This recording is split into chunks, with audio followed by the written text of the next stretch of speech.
दोस्तों, अगर आप भी रोहित और सूर्या को खतरनाक खिलाड़ी मानते हैं तो हमारी इस वीडियो को लाइक जरूर कीजिएगा।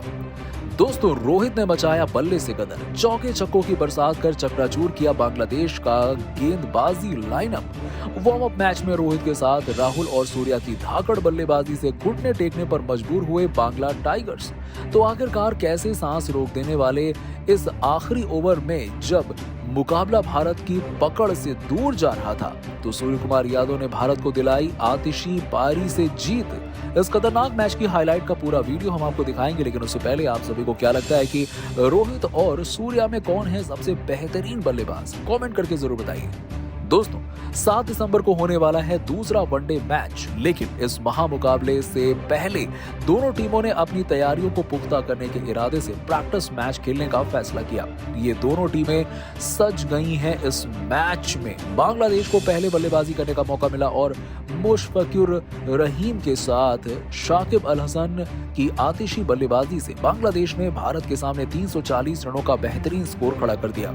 हालांकि अधिकांश सभी भारतीय गेंदबाजों ने ठीक ठाक प्रदर्शन किया, लेकिन सबसे कमाल का प्रदर्शन दीपक चाहर ने किया, जिन्होंने अपने 10 ओवर के कोटे में 50 रन देकर 4 बांग्लादेशी बल्लेबाजों को अपना शिकार बनाया। दोस्तों, 340 रनों के बड़े लक्ष्य का पीछा करने के लिए जरूरत थी एक शानदार शुरुआत की। शिखर धवन और कप्तान रोहित की जोड़ी मैदान पर उतर चुकी थी। मैदान में मौजूद फैंस का जोश देखते ही बन रहा था। पहले ही ओवर में धवन ने 2 चौके के साथ अपनी पारी की शुरुआत की और उनकी बल्लेबाजी को देखकर यही लग रहा था कि वो आज तबाही के मूड में बल्लेबाजी करने आए हैं, और उन्होंने किया भी कुछ ऐसा ही। पहले 5 ओवर में उन्होंने टीम के स्कोर को 50 रनों के पार पहुंचा दिया। मुकाबला वनडे का चल रहा था, लेकिन गब्बर T20 के अंदाज में बल्लेबाजी कर रहे थे। दूसरी तरफ से रोहित धवन की बल्लेबाजी का लुत्फ उठा रहे थे, लेकिन तभी दूसरे छोर पर खतरनाक बल्लेबाजी कर रहे धवन को शाकिब अल हसन ने पवेलियन की राह दिखा दी। दोस्तों, उनकी जगह है बल्लेबाजी करने आए थे किंग कोहली, और रोहित के साथ मिलकर विराट ने भारतीय पारी को आगे बढ़ाने की जिम्मेदारी अपने कंधे पर उठाई। दोनों ही बल्लेबाजों ने टीम इंडिया को देखते ही देखते 130 रनों के पार पहुंचा दिया और भारत एक अच्छी स्थिति में लग रहा था। लेकिन तभी एक और झटका लगता है और विराट भी 140 रनों के स्कोर पर पवेलियन लौट गए। उनके जाने के बाद मैदान पर एंट्री होती है भारत के उप कप्तान केएल राहुल की। अब कप्तान और उप कप्तान की जोड़ी मैदान पर थी। दोनों ने मोर्चा संभाल लिया और बांग्लादेश के गेंदबाजों की धज्जियां उड़ानी शुरू कर दी।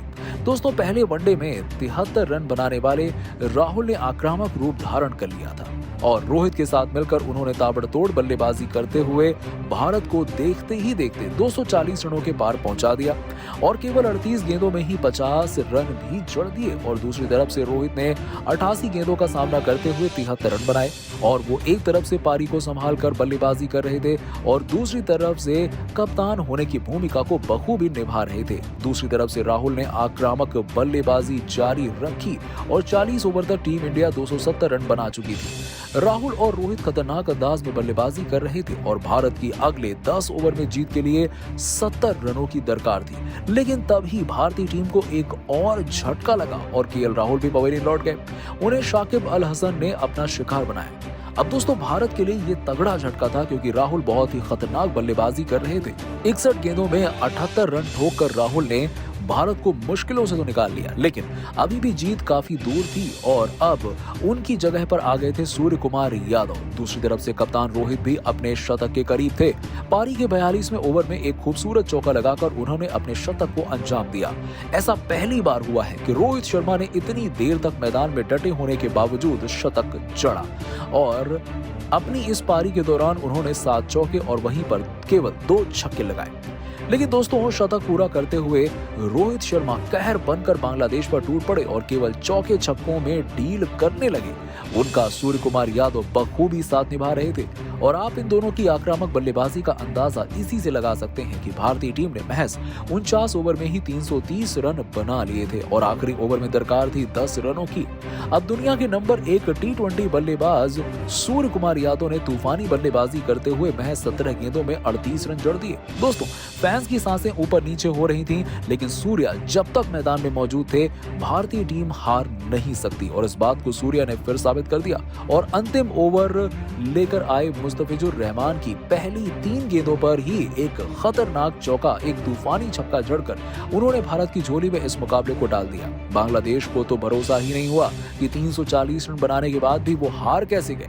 दोस्तों, केएल राहुल की खतरनाक बल्लेबाजी के बाद सुंदर की दिखाई दी अति सुंदर गेंदबाजी। जी हाँ दोस्तों, बांग्लादेश के खिलाफ खेले गए रोमांचक मुकाबले में रोमांच की सारी हदें पार करते हुए मैच ने कई करवटें ली और पहले केएल राहुल की बल्लेबाजी ने बांग्लादेश की टीम को झकझोर कर रख दिया, तो वहीं वाशिंगटन सुंदर ने अपनी खौफनाक गेंदबाजी से मुकाबले में रोमांच बनाया। आखिर कैसे अंतिम समय में भारत ने बांग्लादेश के मुंह से छीनी जीत, ये तो हम आपको बताएंगे। साथ ही साथ इस रोमांचक मुकाबले की रोंगटे खड़े कर देने वाली हाईलाइट का वीडियो भी आपको दिखाएंगे, तो वीडियो को पूरा एंड तक जरूर देखिएगा।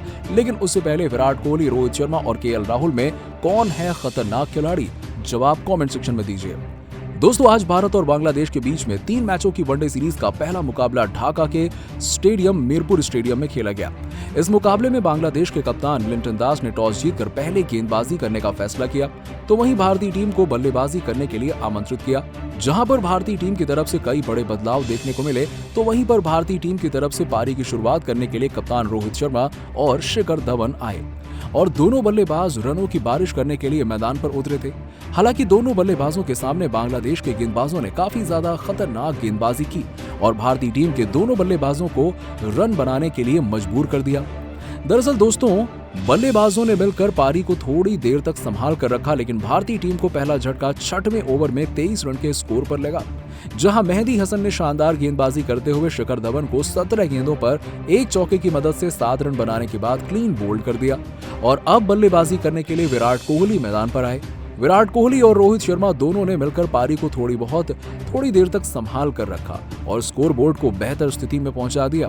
परंतु इसी बीच पावर प्ले में 48 रन बन जाने के बाद अगले ओवर में लिंटन दास ने अपने नए मास्टर प्लान के तहत भारतीय टीम को परेशान कर दिया। दरअसल लिंटन दास ने गेंदबाजी करने के लिए बेहतरीन ऑलराउंडर शाकिब अल हसन को बुलाया, जिसके सामने भारतीय टीम के कप्तान रोहित शर्मा 31 गेंदों पर 4 चौके और 1 छक्के की मदद से 27 रन बनाने के बाद क्लीन बोल्ड हो गए। तो वहीं इसी ओवर में थोड़ी देर बाद विराट कोहली भी 15 गेंदों पर 1 चौके की मदद से 9 रन बनाने के बाद लिंटन दास के द्वारा शानदार कैच के चलते पवेलियन को लौट गए। वहीं अब श्रेयस अय्यर और केएल राहुल ने पारी को संभाल लिया। हालांकि श्रेयस अय्यर एक बार फिर से टीम को जल्दबाजी के चलते संभाल नहीं पाए और अपना विकेट 39 गेंदों पर 2 चौके की मदद से 24 रन बनाने के बाद इबादत हुसैन की गेंद पर मुस्तफिजुर रहमान के हाथों में कैच दे बैठे।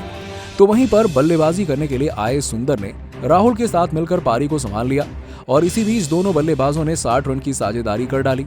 लेकिन थोड़ी सी संभली हुई पारी को डगमगाने के लिए शाकिब अल हसन एक बार फिर से आए और उन्होंने 33वें ओवर में वाशिंगटन सुंदर को 43 गेंदों पर 19 रन बनाने के बाद इबादत हुसैन के हाथों कैच आउट करवा दिया। तो दूसरी तरफ से अगले ओवर में इबादत हुसैन ने शहबाज अहमद को 4 गेंदों पर 0 रन बनाने के बाद शाकिब के हाथों कैच आउट कराया। तो वहीं एक बार फिर से शाकिब अल हसन ने 1 ओवर के अंदर 2 विकेट लेकर तहलका मचा दिया।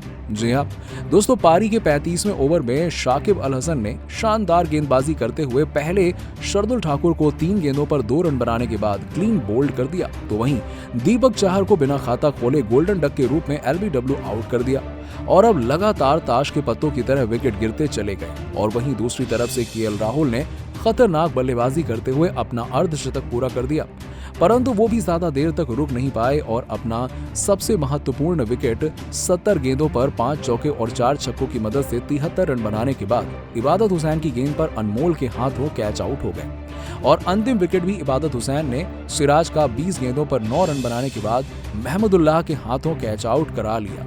अब दोस्तों, इसी के साथ ही भारतीय टीम ने 41.2 ओवर में 186 रन बनाए।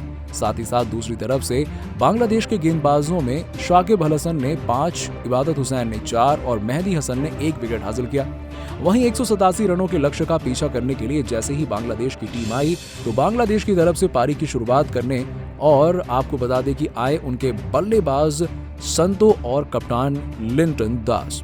तो दूसरी तरफ से भारत के द्वारा गेंदबाजी की शुरुआत दीपक चहर ने की और करीब जहां पर पहले ही गेंद पर संतो रोहित शर्मा के हाथों बिना खाता खोले गोल्डन डक के रूप में कैच आउट हो गए, जिसके बाद बल्लेबाजी करने अनामुल आए और अब अनामुल के साथ लिंटन दास ने मिलकर पारी को संभाल लिया। हालांकि भारतीय गेंदबाजों ने दोनों बल्लेबाजों को रन बनाने नहीं दिया और पूरा का पूरा दबाव बल्लेबाजों पर डाल दिया, जिसके कारण पावर प्ले के अंतिम ओवर में आखिरकार भारतीय टीम को सफलता मिल गई। पावर प्ले के अंतिम ओवर में मोहम्मद सिराज ने अनामुल को 29 गेंदों पर 2 चौके की मदद से 14 रन बनाने के बाद वॉशिंगटन सुंदर के हाथों कैच आउट करा दिया, जिसके बाद बल्लेबाजी करने के लिए शाकिब अल हसन आए और अब दोनों बल्लेबाजों ने मिलकर पारी को संभाला और 48 रन की साझेदारी कर डाली।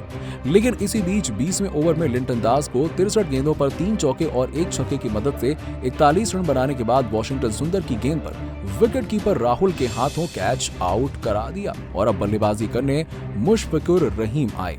तो वहीं दूसरी तरफ से शानदार बल्लेबाजी कर रहे शाकिब अल हसन भी 24वें ओवर में वॉशिंगटन सुंदर की गेंद पर कैच आउट हो गए। तो वहीं पर शाकिब अल हसन 38 गेंदों पर 3 चौके की मदद से 29 रन बनाने के बाद वॉशिंगटन सुंदर की गेंद पर विराट कोहली के हाथों आउट हो गए और इसके बाद बल्लेबाजी करने के लिए महमूदुल्लाह आए और 24वें ओवर में 97 रन 4 विकेट के नुकसान पर बांग्लादेश ने बना दिया।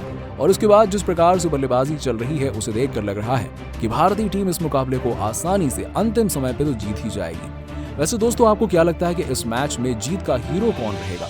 इस बात का जवाब नीचे हमें कमेंट सेक्शन में जरूर दीजिएगा और ऐसी ही खबरों के लिए सब्सक्राइब कीजिए हमारे YouTube चैनल को। धन्यवाद।